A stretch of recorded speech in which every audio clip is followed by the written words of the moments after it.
This is the Starseeker E55 Pro coffee grinder.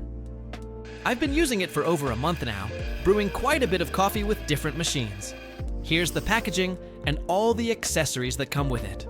The body is actually much smaller than I expected. It's got this all-metal build, feels really solid when you hold it.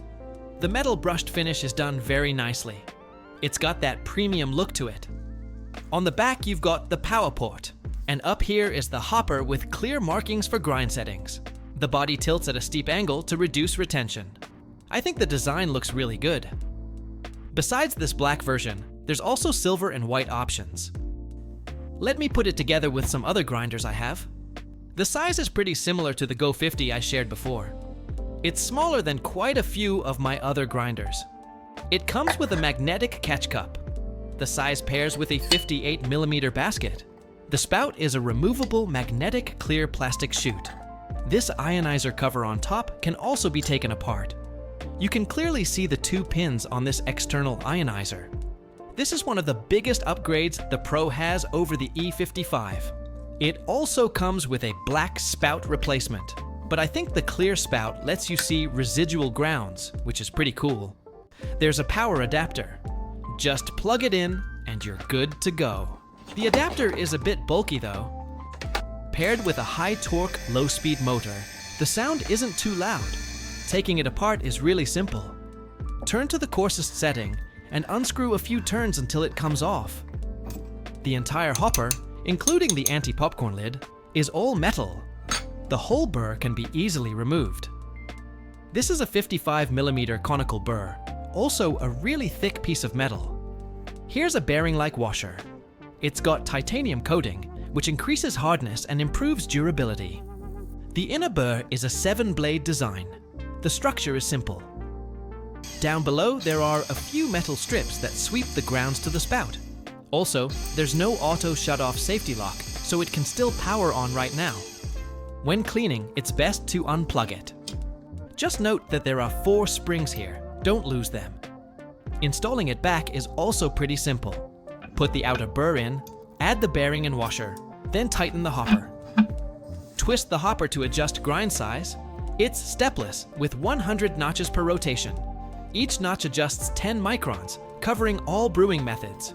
You can also fine-tune for espresso. But here's something to note. When I adjust to the 0 point, it's actually not where the 2 burrs make contact. I keep going finer to around 75 notches, and that's when I hear the burrs touching. That's the actual finest setting. Then I go back to the 0 point to complete the calibration. I'm not sure if everyone else's is tightened to the same position. The grind setting suggested in the manual can still be used as a reference, since each notch only adjusts 0.01 millimeters. I ground some coffee at the suggested settings so you can see the grind uniformity. Following the manual suggestion, starting from 0, 110 to 150 is the pour-over range. Let's grind some. It's roughly close, a bit coarser than what I usually use. The uniformity is pretty good. It handles pour-over needs well. 40 to 70 is for espresso. The ionizer reduces static cling, but it won't completely eliminate it. Overall, the grinding is quite smooth, without too much clumping. The texture looks about right. I often dial it down to around 30. There's plenty of room to dial in espresso. Even with light roast, you'll be fine. I also adjusted it finer, around 10. It comes out basically like powder. So it works for Turkish too, since there's still plenty of room going finer. The uniformity and condition of the coffee grounds at various grind settings all look really good.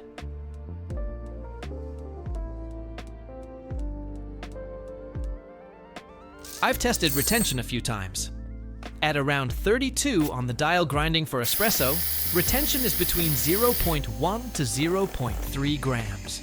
The output is about 1 gram per second.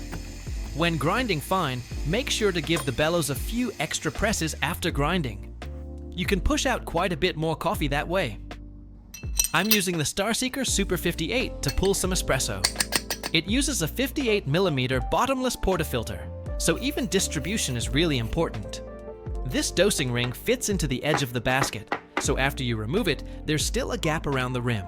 You'll need to distribute the grounds around the edge evenly. Level out the coffee bed. These kinds of levelers and tampers work directly with it, very convenient. The Super 58 is all metal and doesn't heat up, so you really need to preheat it thoroughly before use. Wipe it dry, lock in the basket, and you're ready to brew.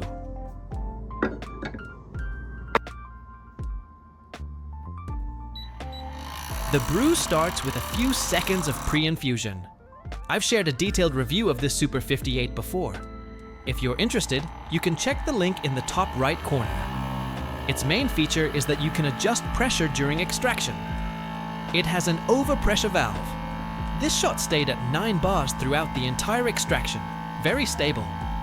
Preheating is a bit of a hassle, but once it's fully warmed up, the quality rivals traditional espresso machines. This shot looks really good. This grinder produces a thicker body. I've pulled several shots with different beans, and the flavor is always rich and full-bodied. There's a bit of normal bitterness, lower acidity, and a nice thick texture. If you like classic espresso, you'll probably enjoy this. Let's make a pour-over. I adjusted it to 100 on the dial, exactly 1 full rotation. I'm using 15 grams of light roast beans.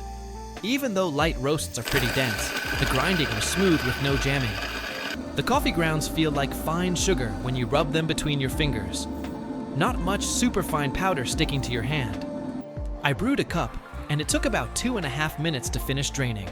No clogging toward the end either, which tells me there aren't too many fines. For an espresso-focused all-rounder grinder, the flavor is really good. You can taste both the acidity and sweetness, and the cup is clean.